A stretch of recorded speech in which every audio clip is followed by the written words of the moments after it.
What's up, fantasy fans? As always, I'm Shay from the channel Zachary Shay, and today I'm going to be bringing you a top 10 list, and we're going to be doing top 10 Broken Binding editions. Before I get into the video, I'm going to link my Instagram down below where I take a lot of shots of my different special editions, Broken Binding editions, and I will also be including those images in this video, but if you want to, in the future, see more of those types of images, go ahead and give me a follow. You don't have to, but it'd be appreciated.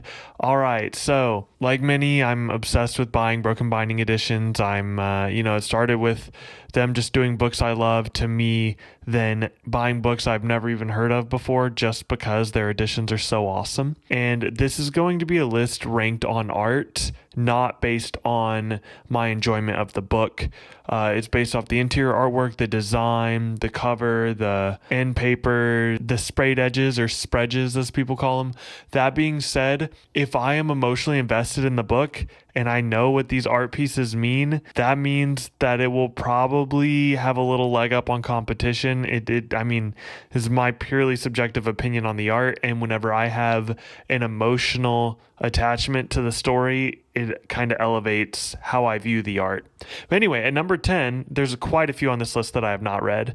And at number 10, we have a tie, and I haven't read either of these. And it is Grave Empire by Richard Swan and The Silver Blood Promise by James Logan. Yeah, awesome sprayed edges, cool front end papers, back end papers as well. Yeah, both these editions are super dope. All right, and for my number 9 pick, I'm going to go with the new Kronzabon series by China Mieville. Again, I have not read these. That's Perdido Street Station, The Scar, and Iron Council. And Broken Binding just released a book called The City and the City and the City. It's in the same universe as these three, I believe. Again, I haven't read any China Mieville.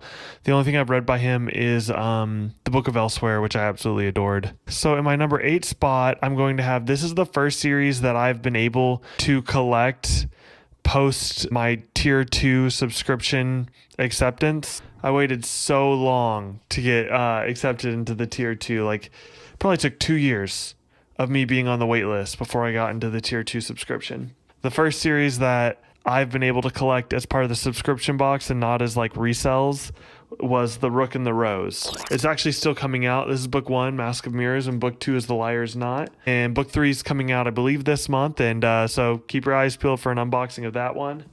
And for my number 7 pick, I'm going to go with the Powder Mage trilogy.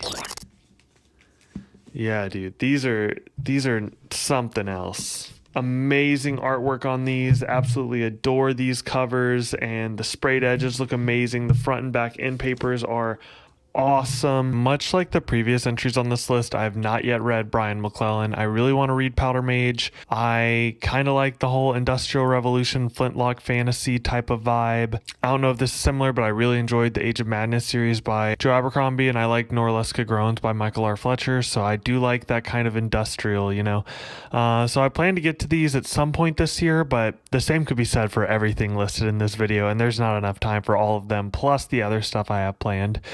This one I probably won't get to this year, but dang, are they beautiful. I'm talking about The Tide Child by R.J. Barker. I'm actually ashamed of how much I paid to buy these on a resale. It was bad. I probably could have gotten a 2008 Corolla, honestly. No, it's not that bad, but it was... The Tide Child are the most expensive editions in terms of what I paid for them. Of all of these, they were the hardest to get a hold of, and yeah, I absolutely adore them. I paid a pretty penny for a book series I've never even read, but Broken Binding editions are just that freaking awesome, so I had to put the money up for it. All right, now this one I hadn't even really heard of before Broken Binding did their special editions, and this was also a resell, and I knew when I saw these, I was like, I don't know what that is. I want it on my shelf, and I'm going to read it, and that was the Hanged God trilogy. And I didn't even think the pre-Broken Binding covers were, not to dog on those covers, I think they're great, but they were nothing that I would have grabbed up off the shelf. But these, especially with them spreads, oh man. And this one, Slaughtered Gods, it actually has my favorite cover of the bunch. I mean, I don't know anything about this series aside from it is heavily inspired by Norse mythology, specifically the myth of Ragnarok, the end times, and the God Wars and all that stuff, all the Ragnarok stuff that I'm not well educated on. I definitely want to read this author's work. I think she shared some of my posts whenever I posted this on my Instagram. She seems super nice, and I'm excited to get to her trilogy. And I think she's working on another in this world, or it might be a separate world. I know she's a big Vikings inspired type of writer. Like, that's her niche, and that's what she likes to write in. And I love Vikings, so let's get to it. And then next up, we have, now I actually have read this book. That's probably why it ranks so highly on this list, because I look at the artwork and I know exactly who the characters are, what the locales are, what's going on in each scene that is being conveyed through the art, and that is The Wavy Dan by Philip Chase.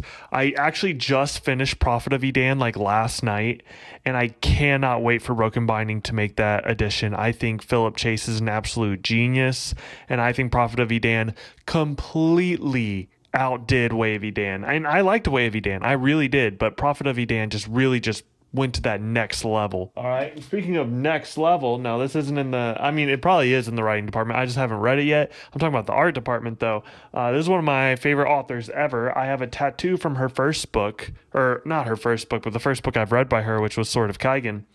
But I'm talking about Blood over Brighthaven. Probably the only reason this isn't number one is because I have not yet read it. So it just looks really pretty, and I don't know what all the stuff means. And these next two picks are like two amazing series that I've read. Well, one I've read all of, and one I've read most of, and both of them have next level artwork. But yeah, for my number 3 spot, we're going with Blood over Brighthaven by M.L. Wong. Absolutely awesome. Petrick just be cooking on these Broken Binding editions.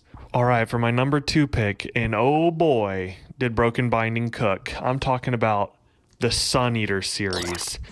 Absolutely awesome. I've got 8 hours left of the audiobook of Howling Dark, and just like Prophet of Edan, this took a series that I thought was great and turned it into an all-time fave. I know I just made my top 15 list. If the books 3 in the Edan trilogy and book 3 in Sun Eater, if either of these book 3s are any bit as good as book 2, that will cement that series, like, not even just top 15, top 10. Like, honestly, my book of the month is screwed because Howling Dark and Prophet of Edan are both that freaking good. Anyway, and then here's Demon in White, the 3rd book in the Sun Eater series. And the interior artworks on this are amazing. The sprayed edges are amazing. And I actually think the naked hardcovers, especially in Howling Dark, this is Demon in White's, the naked hardcovers are absolutely awesome. Let me show you Howling Dark's. This is my favorite cover of the whole series. You have the Cielson right there on the cover. Absolutely dope. And then you get Machines of Kam Sagara on the back with another Cielson there. And then you have Hadrian, and who I'm assuming is Switch and Valka. Loving the series. My favorite character is actually Polino so far. Knowing my luck, the second I say, yeah, my favorite character is Polino, Rockio's going to kill him off. But that's who I'm loving right now, and I just think it's an awesome series. And number 1, I know I said I wasn't factoring in my own opinion, and this is just purely off of art, but the number 1 pick of this video is my favorite series of all time. No surprise to anyone, is going to be the Broken Binding editions of Malazan, Book of the Fallen. Got my Gardens of the Moon right there. Awesome sprayed edges. The naked hardcovers are even cooler. I'm going to show them on the screen. I don't even like handling these. They're so nice. I'm actually about to do a reread of Malazan with my friend David at Four Corners of the Page, and I believe Preacher Reads is going to be doing it too. I'm not sure on all the particulars of that. It's not really my thing. It's something that Four Corners threw together, and it was kind enough to invite me to do. I will be rereading Malazan. I will not be rereading them with these Broken Binding editions. No way. One, I want to go through it and like annotate it and really dive into each scene. And I would rather gouge my eyes out than annotate these beautiful Broken Binding editions. There's no way. They're just so, I mean, look at, is this at Covian? It's gotta be. This has gotta be at Covian. And this is Coltane. Oh my goodness, seeing these characters on the front covers. I mean, the Gardens of the Moon one is awesome, don't get me wrong. But it looks to be just Tattersail, you know, looking up at the city of Moonspawn, or of, you know, of Animator Rake's little floating city. But these, seeing like Ikovian, Coltane right there, these are awesome. Now, this is probably something I should have said at the beginning, but I'm saying it now.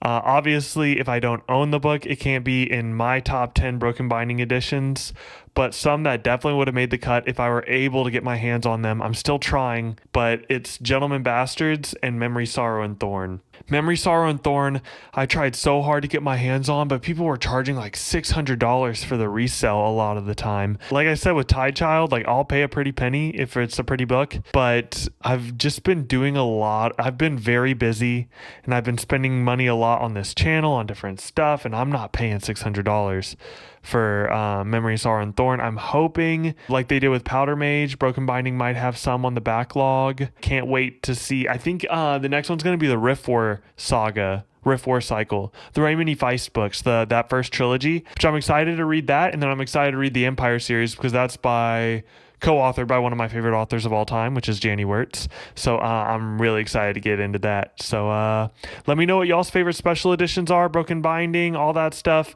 Peace.